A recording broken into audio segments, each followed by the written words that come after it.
우리 좌우 앞뒤 이렇게 인사하겠습니다. 사랑합니다. 축복합니다. 오늘 시편 78편 32절 39절 말씀을 가지고 우리 연약함을 기억하시는 하나님이라는 제목으로 말씀 전하도록 하겠습니다. 오늘 본문의 내용을 보면요, 어디의 말씀이 혹시 연상이 되십니까? 출애굽기, 민수기, 아마 이 본문이 연상이 될 텐데요. 오늘 본문의 32절을 보면요, 민수기 13장의 내용을 기초로 하고 있습니다. 만나와 메추라기의 이적을 경험한 이스라엘 백성들은 하나님을 향한 그 기적을 보면서 하나님을 향한 믿음을 쌓아야 했습니다. 만나와 메추라기 얼마나 놀라운 사건입니까? 그 사건을 보면서 하나님은 위대하신 하나님이시야.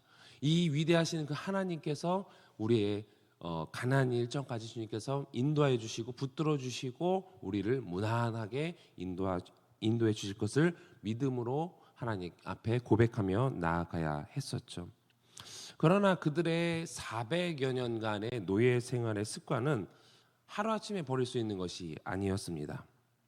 그렇기 때문에 하나님께서는 출애굽한 백성들이 2년 동안 이 시내산에서의 그 여정을 통해서 하나님의 뜻이 무엇인지, 하나님의 계획이 무엇인지 이스라엘 백성들에게 가르치셨고 또 이스라엘 백성들이 그것을 깨닫기를 원하셨습니다. 그리하여서 십계명도 주시고 그다음에 너희들이 어떠한 민족인지, 너희들 통해서 하나님께서 하시고자 하신 일들이 무엇인지, 열방을 향한 하나님의 원대한 꿈을 이들과 공유를 하신 다음에 이제 시내산을 출발하는 과정입니다. 그런 과정 가운데 가나안 땅에 들어가기 위해서 12명의 정탐꾼을 보냈었죠. 그런데 그 결과가 어땠습니까? 갈렙과 여호수아의 그 희망적인 메시지, 하나님이 우리와 함께 하시면 우리는 능히 저 가나안 사람들을 이길 수 있습니다, 정복할 수 있습니다 라는 그 희망적인 메시지보다는 10명의 정탐꾼, 그들의 부정적인 보고에 절망했습니다. 그들은 안악작손이며 우리는 감히 메뚜기와 같은 모습이라 감히 그들을 상대할 수 없습니다, 이길 수 없습니다. 그 부정적인 보고에 절망하면서 민수기 14장 1절 말씀에 이렇게 고백을 하는 것을 볼 수가 있습니다. 우리 함께 읽어보겠습니다. 온 회중이 소리를 높여 부르짖으며 백성이 밤새도록 통곡하였더라. 단지 이 12명 그 정탐꾼들 중에 10명의 그 부정적인 소리에 이들이 밤새도록 통곡했다는 거예요. 아니, 왜 우리가 이 애굽 땅을 나왔을까? 거기서 그래도 먹고 살만 했는데 왜 우리가 이 땅을 그래도 먹고 살만 했던 이 땅을 나와서 우리가 왜 이 고생을 해야 될 그것을 가야 되는, 이미 이들이 고생도 하지 않았어요. 가니까 고생할 것 같은 예감을 가지고 있었을 뿐이에요. 그렇게 하나님을 원망합니다. 출애굽 과정과 시내산에 이르러서 2년 동안 하나님께서 행하신 그 이적을 보면서 이 불순종하는 자들에 대해 하나님의 징계를 이들이 보았다면 하나님에 대한 신뢰까지는 아니더라도 이 하나님께서는 우리를 언제든지 그냥 내버려두면 우리는 언제든지 죽을 수밖에 없는 존재라는 것을 두려움을 가질 수 있을 법도 한데, 오늘 본문 32절을 보면은 뭐라고 하고 있습니까? 시작. 이러함에도 그들은 여전히 범죄하여 그의 기이한 일들을 믿지 아니하였으므로, 범죄하여 원망했다라는 거죠. 원망하며 하나님의 그 기이한 이적들, 하나님께서 행하신 이 일들을 분명히 눈으로 두 눈으로 똑똑히 보았음에도 불구하고 믿지 않았다는 거예요. 잊혀졌다는 거예요. 이에 대한 자세한 내용이 민수기 14장 2절 3절에 나와 있습니다. 같이 읽어보겠습니다. 이스라엘 자손이 다 모세와 아론을 원망하며 온 회중이 그들에게 이르되 우리가 애굽 땅에서 죽었거나 이 광야에서 죽었으면 좋았을 것을 어찌하여 여호와가 쓰러지게 하려 하는가? 우리 처자가 사로잡히리니 애굽으로 돌아가는 것이 낫지 아니하랴. 이들이 원망하는 것이 무엇입니까? 하나님, 이게 뭡니까? 차라리 우리 애굽 땅이나 광야에서 그냥 죽게 내버려 두시지 왜 가나안 땅으로 인도해서 나뿐만 아니라 우리 가족이 다 몰살하게 하십니까? 차라리 애굽으로 돌아가는 게 낫겠습니다. 라면서 다른 지도자를 세우겠습니다. 우린 그 지도자와 함께 애굽으로 돌아가겠습니다. 이런 생각까지 하니까 하나님 입장에서 얼마나 괘씸하겠습니까? 그런 이스라엘 백성들을 향한 하나님의 진노를 모세가 중재하여서 그 죽음을 면하고, 당장 하나님께서는 이들을 쓸어버릴 생각도 하셨는데 이 모세의 중재로 인하여서 죽음을 면하고, 불순종하는 이들과 이 백성들과 후손들을 위한 훈련으로 하나님께서 이들에게 40년의 광야 행진을 시작하게 하셨습니다. 민수기 14장 33절 말씀입니다. 시작. 너희의 자녀들은 너희 반역한 죄를 지고 광야에서 소멸되기까지 40년을 광야에서 방향하는 자가 되리라. 아멘. 이어서 오늘 본문 33절을 읽어보겠습니다. 시작. 하나님이 그들의 날들을 헛되이 보내게 하시며 두려움으로 보내게 하셨도다. 아멘. 하나님을 신뢰하지 않는 자들의 삶을 헛되이 보내게 하셨다. 헛되이 보내게 하셨다. 이것은 헛되이 보내게 하다. 곧 저들의 삶에 공허함, 허무함, 덧없음, 이것이 남아 있게 하셨다는 것입니다. 그리고 남아 있는 횟수, 우리가 이제 시내산 나와서 이제 나머지 38년간의 기간이 있지 않습니까? 그 횟수를 두려움 가운데 살아가게 하셨다라는 것이죠. 하나님 없는 그들에게 40년간의 생활은 허무한 거예요. 하나님이 함께 하셨다라고 한다면 혹여나 40년간의 그 광야 생활이 다른 이유로 주어졌다 할지라도 하나님이 함께 하신다면은 의미 있고 뜻깊은 일이고 또 보람차고, 또 하나님이 우리와 함께 하시니까 두려움 속이 아니라 하나님이 우리가 함께 한다는 그 평안함 가운데 살아갈 수 있었을 텐데 그들은 남은 날을 두려움 속에서 살 수밖에 없는 것입니다. 이어서 오늘 본문 34절 35절입니다. 시작. 하나님이 그들을 죽이실 때에 그들이 그에게 구하며 돌이켜 하나님을 간절히 찾았고, 하나님이 그들의 반석이시며 지존하신 하나님이 그들의 구속자이심을 기억하였도다. 아멘. 광야에서 믿음이 없는 세대들이 하나씩 둘씩 때로는 수천 명, 수만 명씩 죽었습니다. 그런 죽음의 상황을 보는 자들은 그제서야 하나님에 대한 두려움을 갖고 이렇게 고백하는 겁니다. 하나님을 찾으면서 주님은 나의 반석이십니다. 35절에 주님은 나의 구속자이십니다. 그것을 기억했다라고 하고 있습니다. 주님은 나의 반석이시오, 나의 구속자. 얼마나 멋있는 고백입니까? 그런데 이 고백에 대해서 하나님이 뭐라고 말씀하시냐면은 36절입니다. 시작. 그러나 그들이 입으로 그에게 아첨하며 자기어로 그에게 거짓을 말하였으니 이는 하나님께 향한 37절까지 이는 하나님께 향하는 그들의 마음이 정함이 없으며 그의 언약에 아니었음이로다. 아멘. 그들의 고백은 그냥 불순종에 대한 하나님의 징계에 대해서 두려움에 그냥 고백한 거죠. 그 상황을 잠깐 모면해보고자 하는 고백인 것입니다. 이것이 정말 하나님을 향한 진실한 고백이 아니라는 것이죠. 그렇기 때문에 하나님의 언약을 성실히 행하지 않는 그 입술로만 하나님을 찾는 신앙이라는 것입니다. 입술로만, 말로만 하는 그런 신앙. 이런 사람들이 이 세상을 떠나면 하나님께서는 그들의 입술만 천국에 보내시지 않을까 생각이 되는데, 혹시 우리의 삶이 이러지는 않습니까? 하나님을 향한 절대적인 믿음이 아니라, 절대적인 믿음이란 무엇입니까? 내가 기쁠 때 당연히 하나님을 향한 믿음, 내가 슬플 때도 당연히 하나님을 향한 믿음, 내가 하나님을 붙잡을 수 없을 만한 여러 가지 일이 있다 할지라도 여전히 변함없이 하나님을 신뢰하는 것이 절대적인 신앙입니다. 어떤 상황에도 굴하지 않고 늘 한결같은 믿음.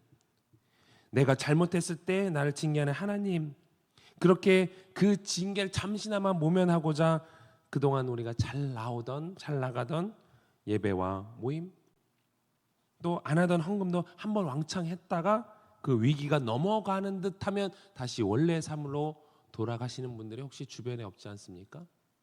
있지 않습니까? 혹시나 여러분들이 그런 모습이 있었던 적은 없으십니까?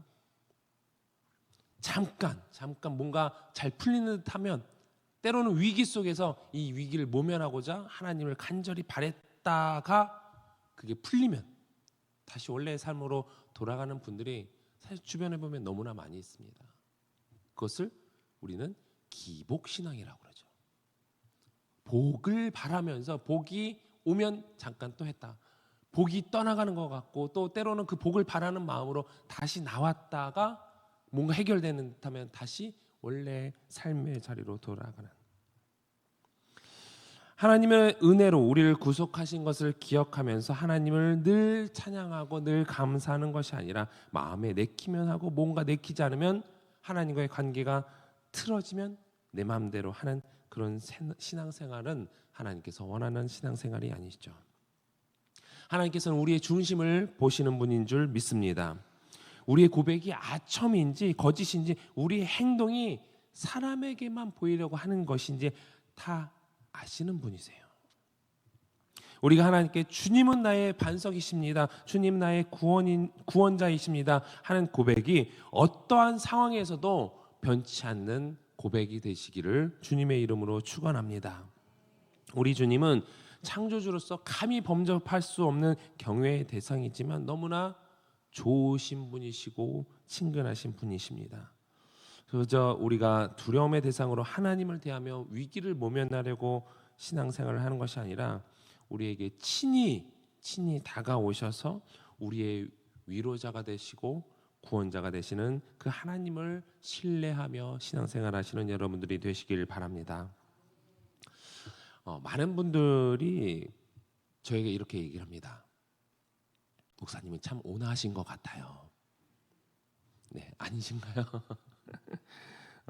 제가 목사이기 때문에 아니면 또 온화하게 생겨서 그런 건지 많은 분들이 그렇게 저를 보면 이제 그렇게 얘기를 해주시는데요. 화를 개인적으로 볼 때 제가 화를 잘 안 내는 편인 것 같기는 해요. 덜 내는 편인 것 같긴 한데, 근데 지금까지 제 삶을 돌아보면요, 정확하게는 화를 낼 만한 상황을 많이 만나지 않았다. 주변에 그냥 우여곡절이 그렇게 많은 편은 아니었다라는 것이 이제 좀 더 정확한 표현인 것 같습니다. 그런데 이제 저희 자녀들과 이제 넷이지 않습니까? 넷이나 되는 아이들을 이제 키우다 보니까 각양각색의 모양으로 난리를 칩니다. 네, 난리를 쳐요. 특히 그것이 안전사고와 관련된 내용이면 저도 모르게 그냥 막 버럭해버려요. 예. 그렇지 않으면 이제 다칠 수도 있고 그러니까요. 근데 처음 이런 일이 있을 때는 그냥 조용히 그러면 안 돼, 조심해야 돼 얘기를 하죠. 그런데 이런 일이 이제 반복되다 보니까 별것 아닌 거에도 막 예민하게 반응하는 거예요. 그런 제 자신의 모습을 보면서 그동안 내가 이런 일이 없는 평탄한 삶을 살아왔었구나라는 생각을 해보게 되었습니다.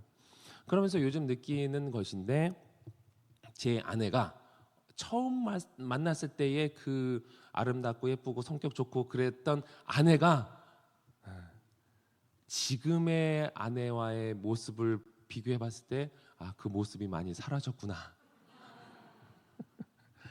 아이들과 저와 함께하는 시간이 많다 보니까 아내도 본인도 그걸 느끼나 봐요. 예.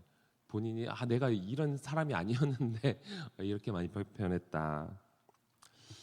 저 역시도 이제 잠깐이지만 그렇게 이제 화를 내는 저의 모습을 이제 보게 되는데, 그렇게 화를 내놓고 보면요, 잠시 후에 왜 내가 그렇게까지 버럭했을까라는 라는 이제 반성 아닌 이제 반성을 해 보게 됩니다.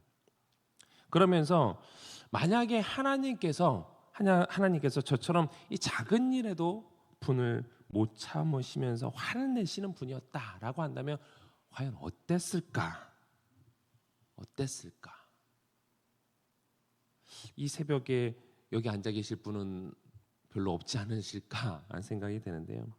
우리 오늘 본문 38절을 한번 같이 읽어보겠습니다. 시작.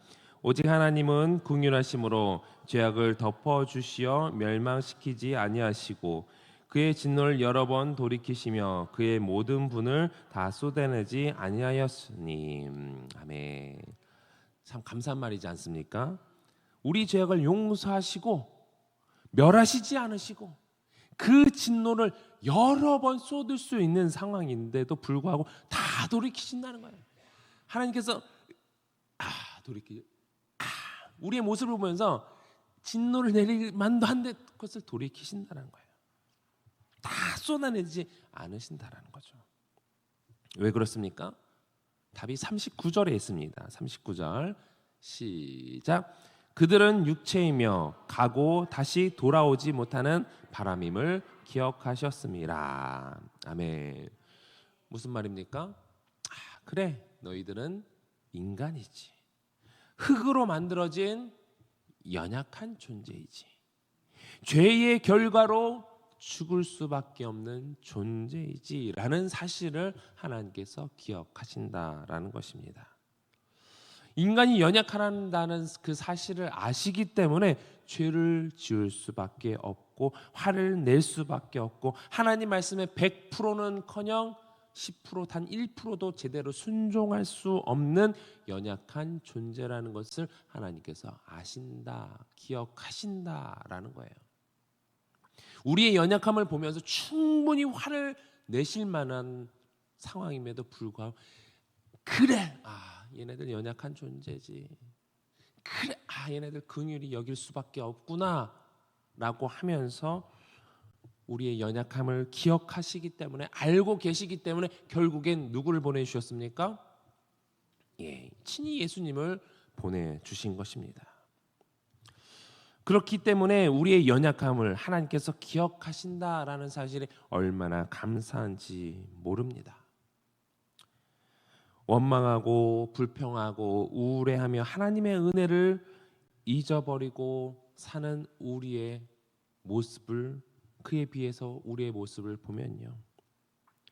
자녀에게 화를 냈던 제 모습을 보면요. 옆 사람이 조금 나에게 뭔가 잘못했다고 하는 것에 내가 버럭하는 그런 모습을 보면 내가 좀 더 참을 수 없었을까? 그러면서 하나님 우리에게 성령 충만함을 더하여 주시사 제게 인내를 더하시고 하나님의 은혜에 더 집중하게 하옵소서라는 기도가 우리에게 필요하지 않을까 생각이 됩니다. 사랑하는 성도 여러분, 주님께서는 우리의 연약함을 기억하시는 줄 믿으시기 바랍니다. 그렇기 때문에 우리가 이렇게 편안하게 하나님의 말씀을 들을 수 있음에 감사하시고 우리가 사회적인 위치에서나 또 성품으로나 신앙으로나 나보다 주변에 연약한 사람들이 많이 있습니다. 그들을 여러분들이 대하실 때요, 예수님께서 낮아지심으로 여러분들을 섬기셨던 것처럼 우리도 낮아짐으로 그들을 더 아끼며 섬길 수 있기를 바랍니다. 그러할 때에 우리의 남은 날이 공허하고 허무한 것이 아니라 그 은혜로 날마다 보람 있고 소망이 넘쳐서 주 안에서 늘 평안하고 감사와 찬양이 넘치게 될 줄 믿습니다. 우리 주신 말씀 기억하면서 함께 기도하실 때에 우리의 연약함을 기억하시는 하나님께 감사하면서 혹여나 주변에 약자가 있습니까?